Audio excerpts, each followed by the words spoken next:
Cause I'm the hood doctor, you got what you need, I can give you what you wanna. Anxiety, I can heal it with some Zaza. Insomnia, I can heal it with the ganja. Cause I'm the hood doctor, I got what you need, I can.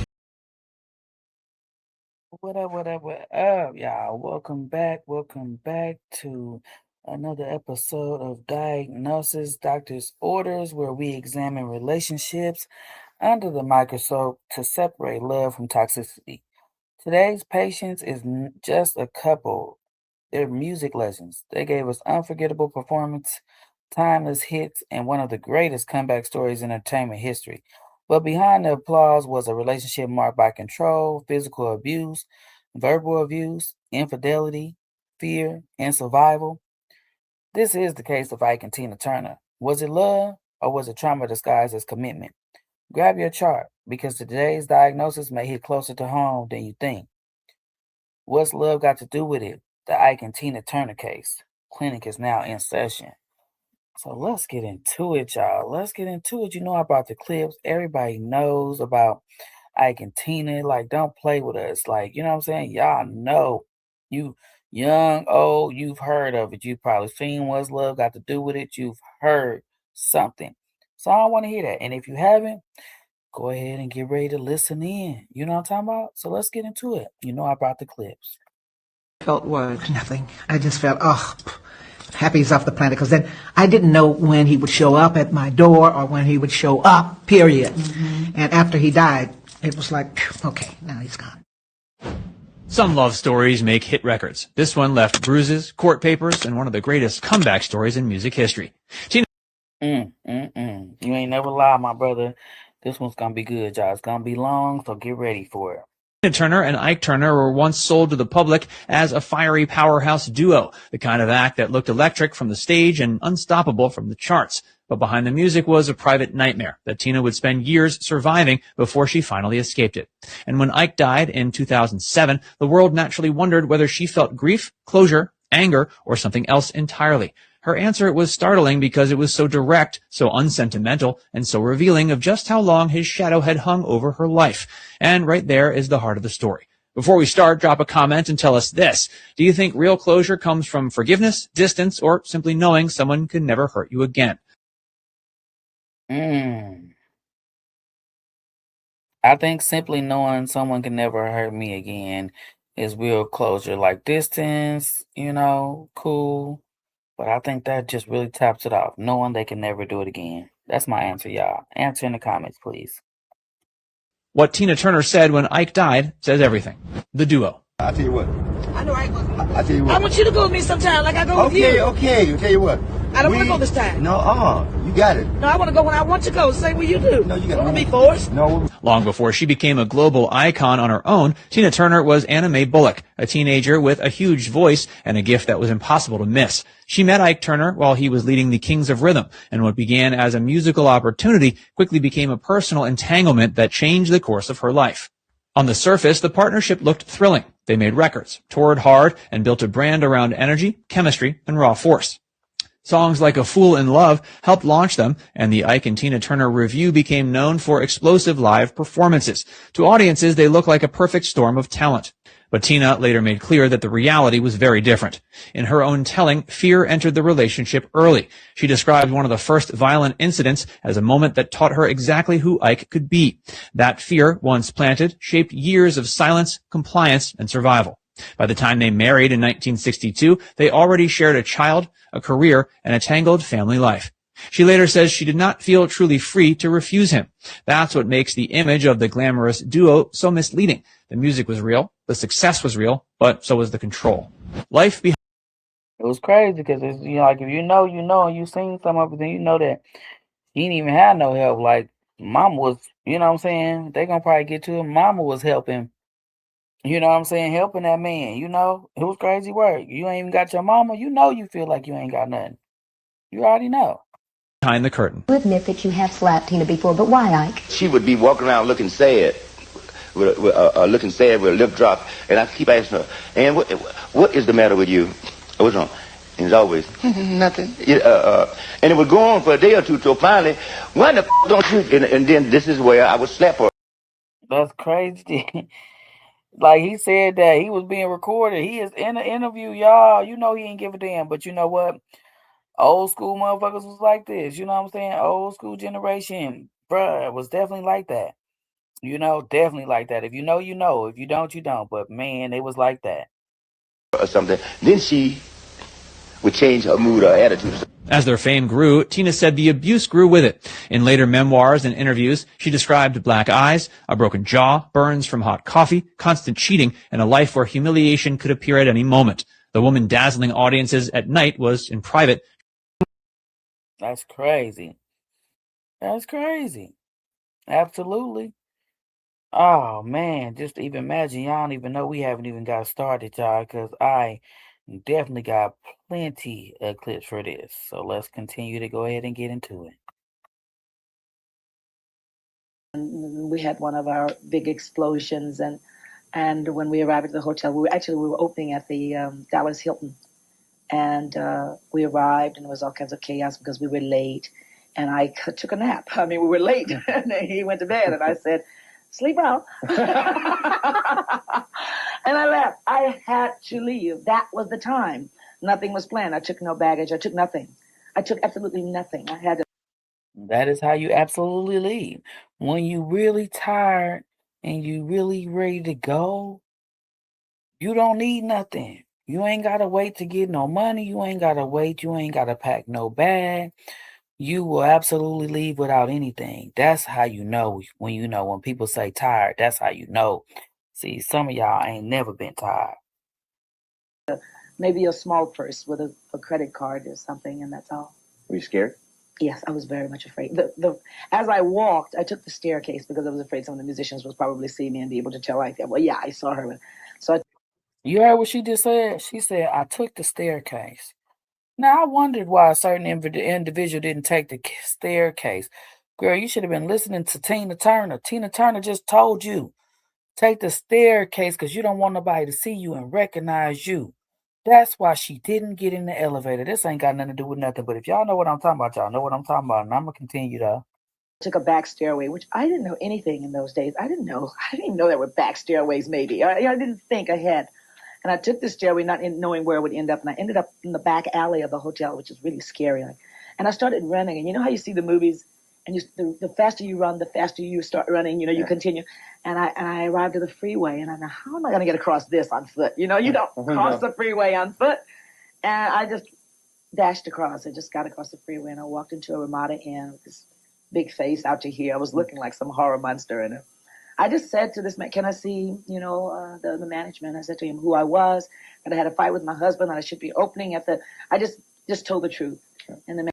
So it was just like the movie. Because y'all know that's exactly what happened in the movie. So it was just like the movie. Okay, girl gone. So she ran across that freeway, y'all. That just let me know when you ready to go. She ran across the freeway. She took a mad dash. Y'all can you see it? Man, in the 70s or whatever this was, that's crazy. Man gave me the best suite, gave me security, and I used the telephone to make calls, and I eventually paid him. But I just had all the odds in my favor. Shout out to the hotel manager or the hotel owner or whoever that was. You know what I'm saying? Shout out to him, like, cause he could have been like, yeah, come on up in here, woo, woo, woo, and then just call Ike. You know what I'm saying? He could have been shady. Like these other people, like whatever happened to old girl when she ran down and they hid the video and nobody knew. They didn't have her back, but they had Tina back. That's what's up, Tina, man. I appreciate that, man. Rest in peace. You know what I'm saying? But I appreciate that, man, for even letting you stay there, giving you the best suite, giving you security, like treated you like you was supposed to be treated. Like, man, shout out to him, y'all. Let's go. Years now I've been divorced. You realize 10 years. It's a long time, I think. And they're still asking me about this man that I divorced years ago, that I went through hell and got rid of. And they Damn, just imagine. I felt her say that right there. You still ask me about this motherfucker. What? Why? What you asking me about him for? I want to rid this thing of my mind just to having to deal with that year after year after year. 10 years later, 20 years later, I'm sure they questioned her about that man to the day she left this earth. Weird, bro. Still want to talk about this man. It's almost like me living my life constantly talking about the past. So I said, okay, good. I'll write the book and that will clear it. Forget it. I mean, it's even more now. So you know what I've said? Read the book and don't ask any questions because I have to put that in the back of me. It's so depressing to talk about depressing things. Who wants to talk about depressing things? I got tons of good stuff happening, and everybody wants to talk all of a sudden about Ike's music. Nobody said a shit about Ike's music in the past. As soon as I Tina, let's go. Tina crazy. get a hit album, they want to talk about Ike's music. They don't even buy his music when, I cannot believe how the press is with that. So she said the press, they been on BS, right? Press been on BS for a very long time, apparently. That's crazy. She said, please, I wrote the book, thought that would help, didn't help, they still on BS, huh? Dang. So they just continue. We gonna hear about it. It's gonna get crazier and crazier. Some of these clips is crazy, okay? The phone and said, I'm sorry. No, Why not? the number changed. That was not even funny, bro. They said you never picked up the phone and apologized. This man said the number changed. And they laughing. The number changed. Yeah, man. And now she's in England. I'll never get it, That's wild. So he ain't apologized because the number changed. I'm done with Ike. Done.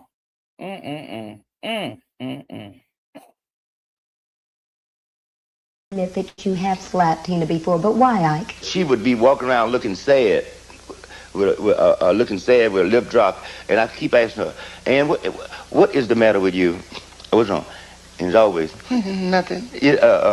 And it would go on for a day or two till finally, why the don't you? And then this is where I would slap her or something. Then she would change her mood or attitude. Said that after a while, making love to you was like rape. That's another lie. He said that's another lie. Looked like he was lying when he said it. Didn't he, y'all?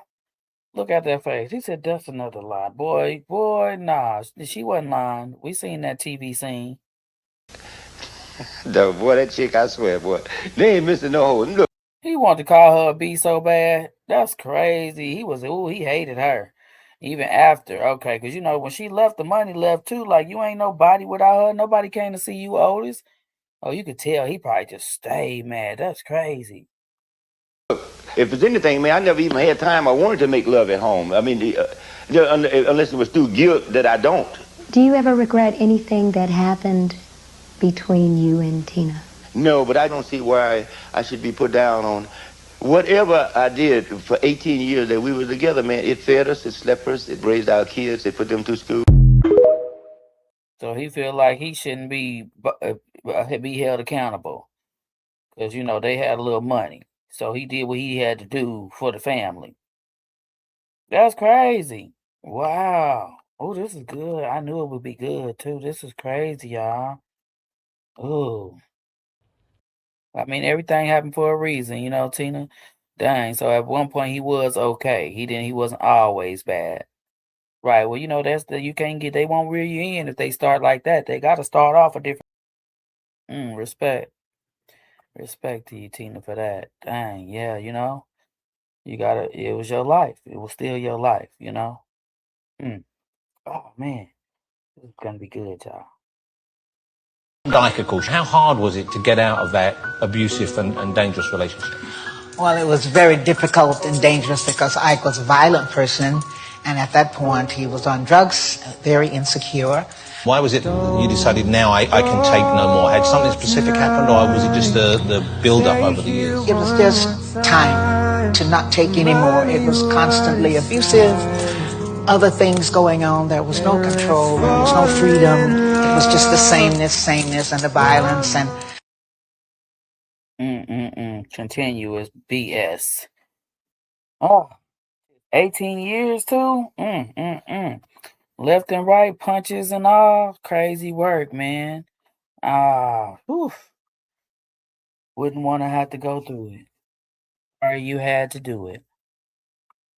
What would she do if I sang out of tune? Give you a black eye. Would you stand up and walk out on me? Y'all ain't gonna believe it, but he said it. Y'all heard it. Said, what would you do? And he said, give you a black eye. They said live. And it was cool back then. Nobody said nothing about it. Nobody. You know what I'm saying? Nobody. It was nothing. Yeah, it was normal. It was normal. Like people were saying, like it's normal to like slap your wife and do things like that. Like it was normal. You know? Absolutely crazy. He said it was normal, guys. Like this is so weird. Let's go ahead and get to the next clip. Talk now? Yeah. Never. Who settles an argument if you... Well, there you see. Things are not always the way they look, you know. No. Now, I always just do the noticed talking. that Ike's kind of quiet. Yeah, Ike is very bashful when the lights are on, and...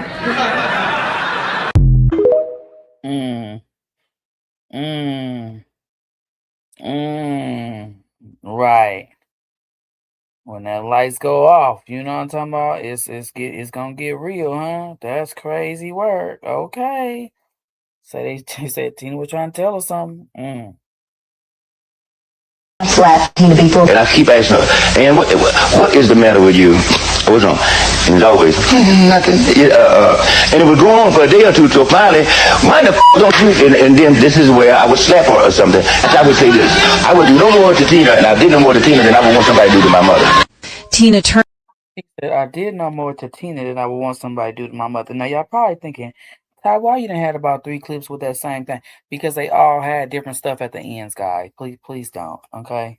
I want to get what was coming afterwards. Sorry we had to hear it 3 times, but we did. But we're gonna get to some new stuff, so don't worry about it. Turner broke down in tears as she recalled 16 years of abuse. This rock queen never found true happiness and lived trapped in a nightmare, all because of Ike, the man who once swore to love her. In 1957, 18-year-old Tina was left pregnant and abandoned by her former partner. Seeing her desperation, Ike lured her into marriage with the promise of turning her into a star. To seize control of her fame and fortune, he secretly registered Tina's stage name as his personal trademark. On their wedding day, he even took her to sleazy shows, claiming it was for marital entertainment.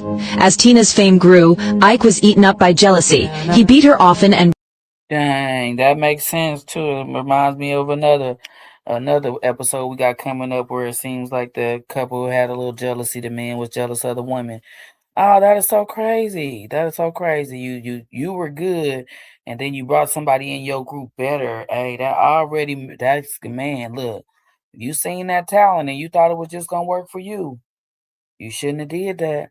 You should have probably stayed alone. That girl had a power voice on you, boy. You know, you got mad about it. You didn't think she was gonna be greater, huh? But you should have been happy. Like this is something that you had to play in. People be weird. Burned her with hot coffee. Constant abuse and assault drove her to the edge of suicide. Ike threatened her family if she stopped earning money for him. For 6 years, she suffered his violence. In 1976, while touring in Dallas, Ike was under the influence and lashed out at her at their hotel. She waited until he dozed off, then left barefoot, badly hurt, with only 36 cents on her. She finally finalized the divorce, giving up all her possessions and keeping only the name Tina. With nothing but those 36 cents, the legendary singer at... That's how you do it, man. Get up out of there. Not mad at all at you, Tina. You did your big one with that. Yes, ma'am. Yes, ma'am. To marry him, I knew it was for a reason.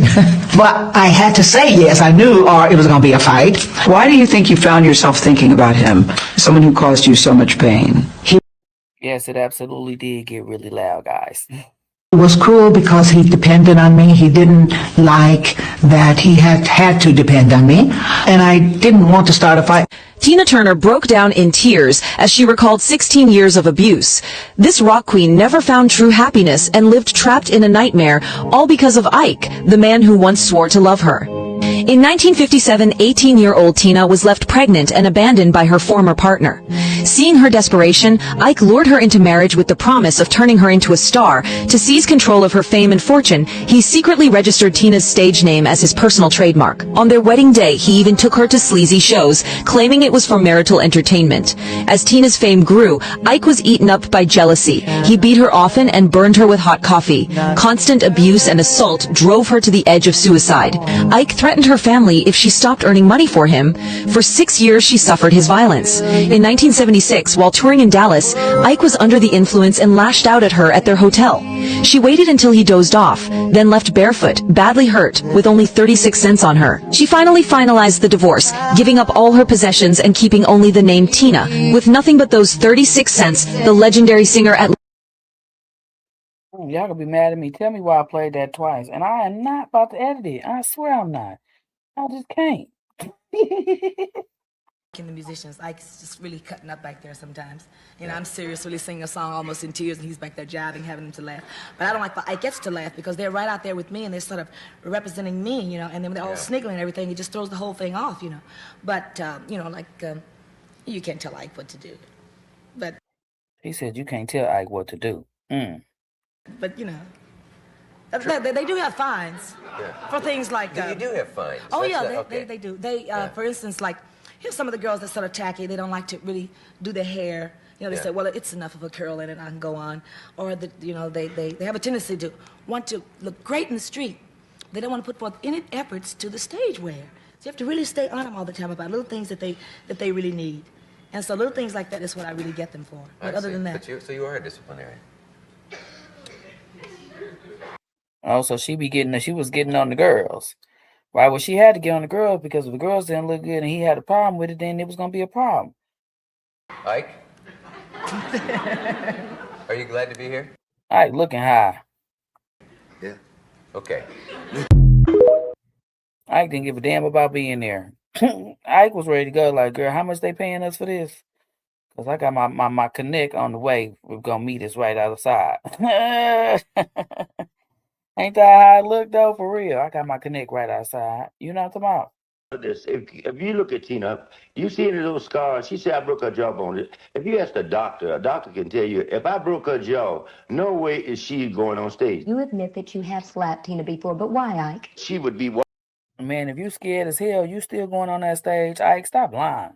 Talking about no way is she going on stage. You know you didn't give a damn about that. You got that woman out the hospital right after she had that baby to go perform. You better quit playing, Ike. Walking around looking sad. Looking sad with a lip drop, and I keep asking her, "And what is the matter with you? What's wrong?" And it's always nothing. Boy, they keep everybody on TikTok use that. Everybody, they was like they had to use that part, didn't they? Because I know y'all like sick of me, but I'm telling you, this was different people that I was following that had different things to say. Time in the book actually thinking about Ike. Why do you think you found yourself thinking about him, someone who caused you so much pain? I get emotional with certain conversations. I get emotional because in the beginning, Ike was very good to me. Tina was born Anna Mae Bullock in Nutbush, Tennessee, a tomboy, she says, from a broken home. When she first laid eyes on Ike Turner, a popular singer in a St. Louis nightclub, her reaction, well, was mixed.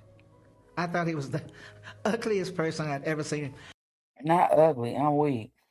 I never seen anybody that skinny, but he had a presence. And then I watched him and he got on stage and he was real slim. He started, I thought, oh wow, I want to sing with that man.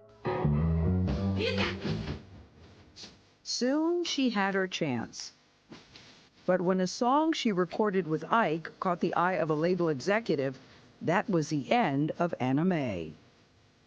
He just came home from the record company and he said, here's the record. And I said, who's Tina? He said, you're Tina. And you said, your name is Tina Turner? Yeah, he says, you're. Dang, so she had no input on that. That was all Ike. You're Tina. And I said, Tina Turner. It was really hard to say in the beginning. Rolling, yeah. That is when he took over the money, the name, the whole control.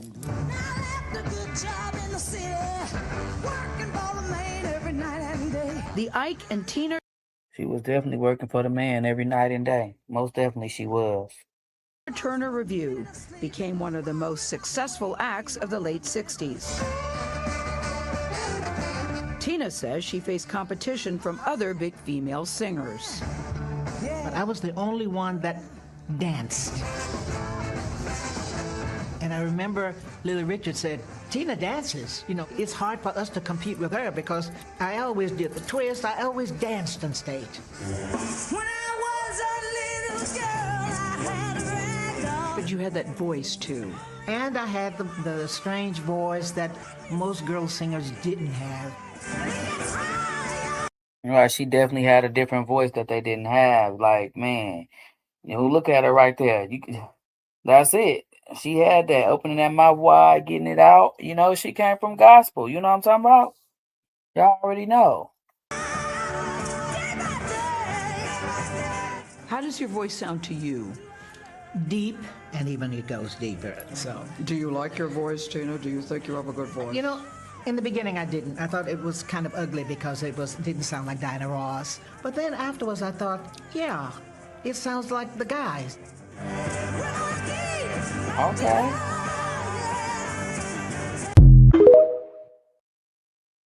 I mean, I think it sounded like her. I loved her voice. Loved it. Mm-hmm. My life, the only thing is just I'm not real happy with my life. Hey, I'm not saying that the movie was right or wrong, but the movie was. He's not saying the movie was right or wrong. What is you saying, Ike? It wasn't a good portrayal of me, but I did.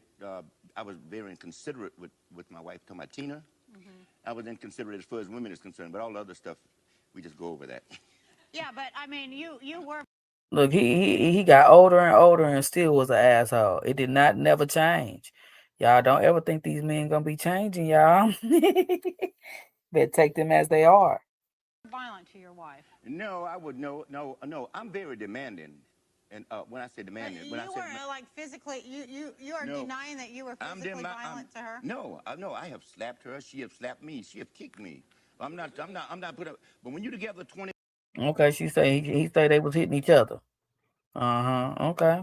4 hours a day, it's difficult, especially. But you know what? I want you to just. Here's what I want you to do. I'm going to do you a big favor. I'm going to show you something right now. I'm going to do you a big favor. I want you to look in the camera and admit it and accept it, because as soon. Look. So basically, you know, he didn't look in that camera. He ain't admit it, and he didn't accept nothing. So I don't think he did, y'all. Let's get to the next clip. Well, if I go back as far as 1961, there was a girl came on stage with a short dress, but she didn't have on any stockings, you know, like the stockings they wear today, you know. And so I like the idea because, men like legs. I mean, some men, I do. And in 1966, when we came over to London with the Rolling Stones, man, I was trying to get Tina into a mini dress, man. Woo, no way. So I went downtown in London, and I bought like $3,000 worth of mini dresses, and I brought them back and gave them to her. And so that started it. And I'm trying to think, when did she get out of a bra? I went to Laura Lazar and bought all the. Damn, he said, when did she get out of her bra? He was definitely trying to turn her into a bad girl. The see-through things. You had to wear body stock. Boy, she was fine. Boy, Tina was fine. With her. The black dress, remember? No, but you came out of that bra before then. Yeah, well, she anyway. Yeah, right. We only went to Paris in '68. Oh, it wasn't that bad. That was a nice smile. Tina was going without a bra in '67. Right? Well, okay. Next question. That's crazy. Not a bad girl. He was trying to. So he got her in the mini skirts, and he got her out of her bra. So he helped her with the sex appeal, huh? You know, okay. So sometimes it be taking a man to do that. You know. All right, shout out. I guess that's probably why she kept that name. She figured he did help her and mold her in ways. You know what I'm saying? Maybe not all the ways we would like, but yeah. That's crazy, y'all. So, anyways, y'all know there was a movie called What's Love Got to Do with It, if you know. And then we got a couple people that's going to speak on that. So, let's go ahead and get into that. With it, you turned down several times before Turned you that down actually 5 times. Yes. 5 times. Yep. So what was wrong with it when they kept coming to you? What didn't you like? I felt that it was written really, the writing was really strong with respect to Tina's character, and it wasn't strong enough with respect to Ike's character. Mm. But, you know, once I recognized that Angela was going to be playing Tina, I thought, well, I have to do this now. Because I was a fan of hers. I had worked with her before. You know, we had done Boys in the Hood together. We had almost made another movie together in 1988. I needed to be there to work with her and to provide the kind of support that I knew she would need. Now, looking at it like that, knowing that he took that role for that is awesome. I didn't know. I never knew that. How did you, knowing that there were some things you didn't like about how they wrote the character, how did you make it your own? I would change the script every day. Every day? Every day. Okay. I would rewrite it. Okay, every day. He said he'd rewrite it. I didn't know that. Did y'all know that? Okay, that's crazy. Let's get into a little bit more about the movie. Somebody else want to talk about that. I thought I needed to include this because, you know, the movie is how a lot of us ever even knew about her, you know?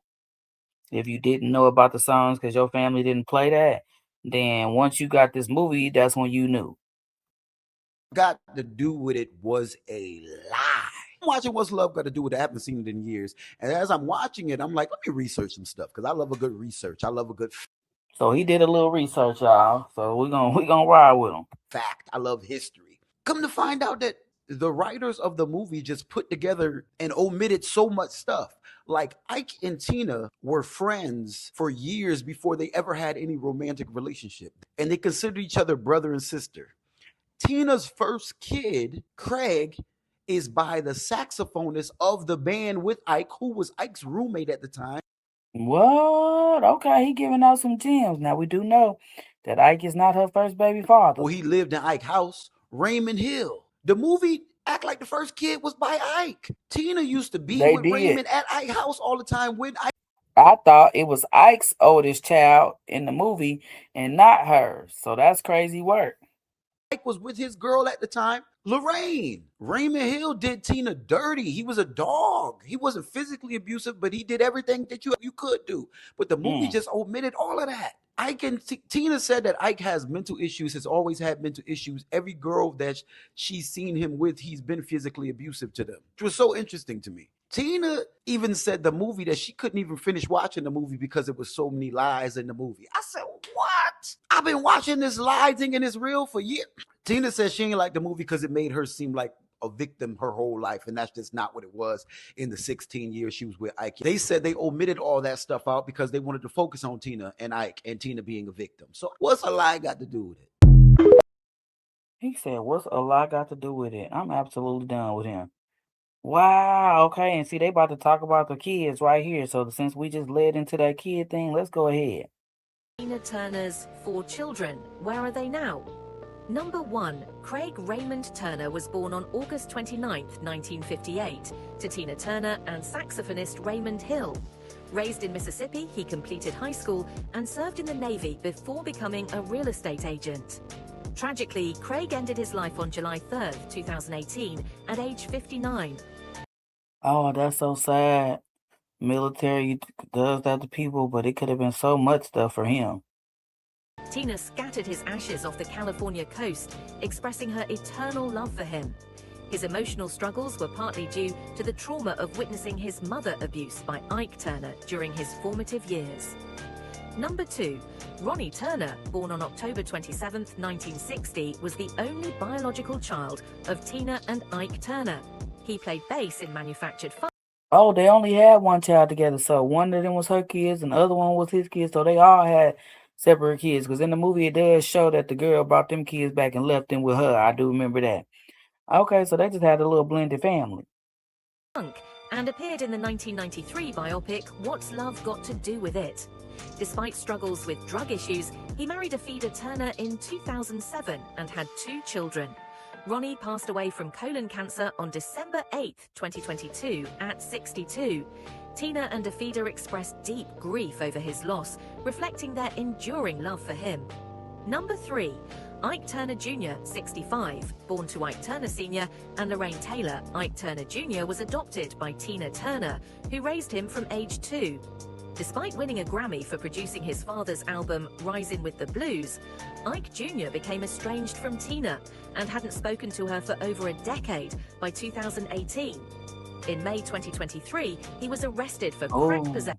I wonder what kind of family thing was that? Why would you, even though that wasn't your real mother, but she took care of you?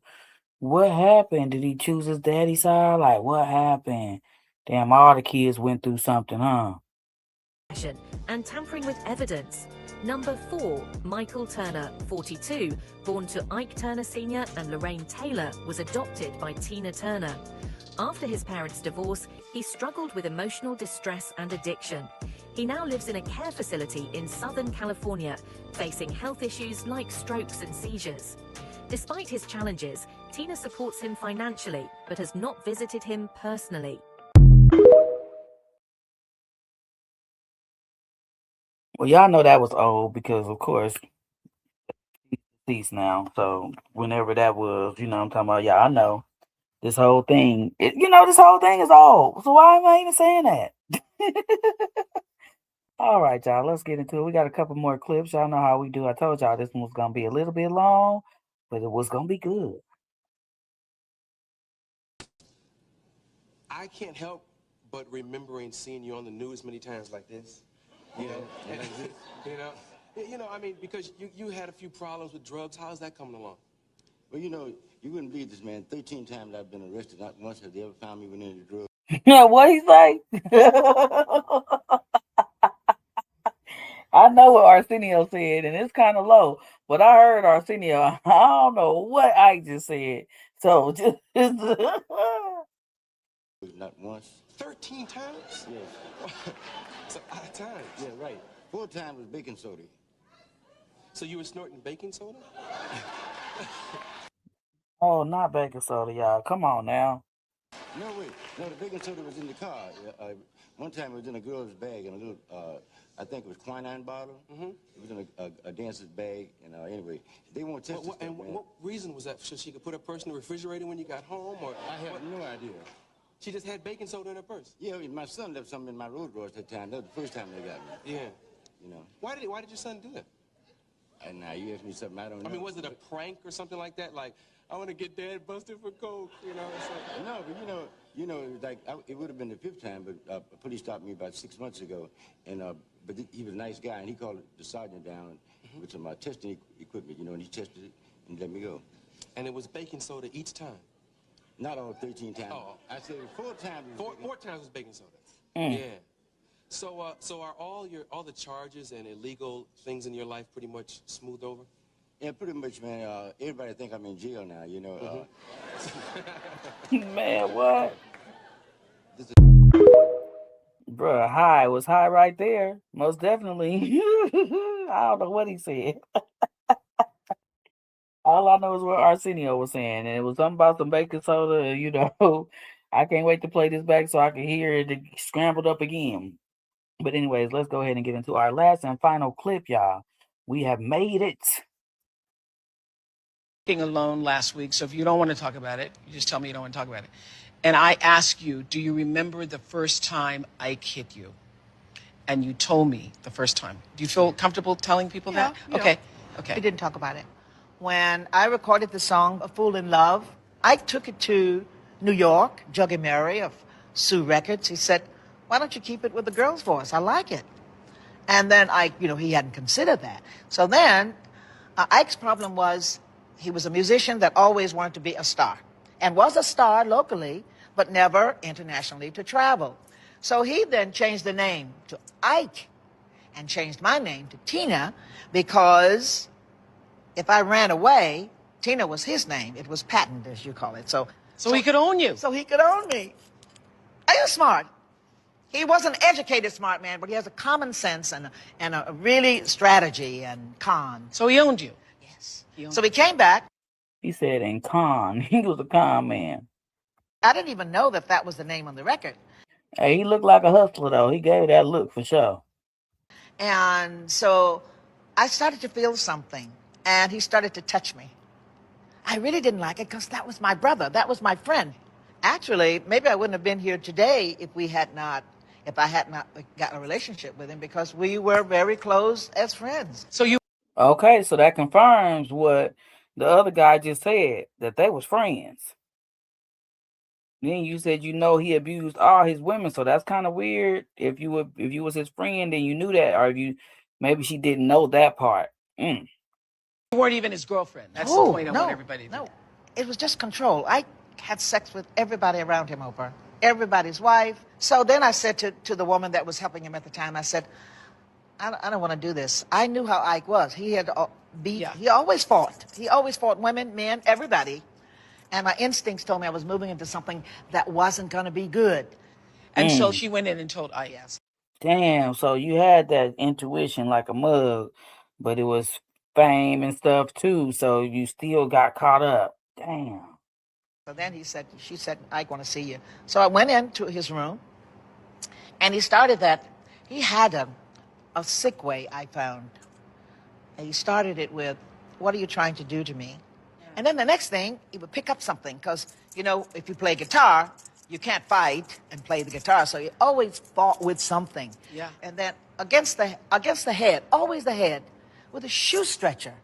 And I had never been beaten. The wooden shoe stretcher? A wooden shoe stretcher. Yeah. And it really hurt, but I was still trying to figure out what was happening. Mm-hmm. And then, the beating came, yes, like all the rest. I was down by then, really starting to cry. And then he said, get in bed. Oh, that was really awful. Have sex after Man, that's crazy, because this is a story that y'all don't hear too much, but definitely happened a lot. A lot back in the day. A lot of women was forced to have sex, didn't want to have sex. Like, she's not lying. Those men was high on whatever they was high on. They'll beat you, and then that was the next thing. That's crazy. But I want to know, what part I want to know is, was you at this point, was you still his friend? And you wasn't even his woman yet? Right now, when this is happening, when he clunking you upside the head with this thing and telling you get in the bed, because she just spoke of not being with him yet. So you got with him after that. That's crazy, Tina. I hate you. How can I let you? How can we make love now if it's love? Yeah. And went through that, and then I laid there with a swollen head, just having sex, feeling like you have really gotten yourself into something. That's crazy, though, because that was that like the first time? So you knew he was crazy before you got into it. Now, I never knew that. Damn, that made me look at it different, Tina. I didn't know that. But you were supporting the family, supporting your mom, supporting babies, and this was back in the 70s, and things was just like that, and you didn't really know how to look any different at it. Damn, that is so sad. The things some of our elder people had to go through for us to get to where we at. Yeah, this was really, really good. And after reviewing today's case, one thing becomes clear. Love should never leave you living in fear. No amount of fame, money, talent, or history excuse abuse. Tina Turner's story reminds us that surviving is possible, but healing takes courage. If you recognize pieces of this story in your own life, know that you deserve respect, peace, and safety. This isn't about judging the past, it's about learning from it so we can make healthier choices in the future. If this episode made you think, leave your diagnosis in the comments. What do you believe was the turning point in this relationship? And what lesson should everyone take from this case? Don't forget to like, subscribe, and join the membership, because every week we open another case, file, and uncover the truth behind love, relationships, and life. Never confuse someone with being loved by them. Never confuse surviving someone with being loved by them. I'm sorry. I am Dr. Chocolate, and until next time, stay healed, stay wise, and I'll see you at your next appointment. Cause I'm the hood doctor, yeah. What you need, I can give you what you wanna. Anxiety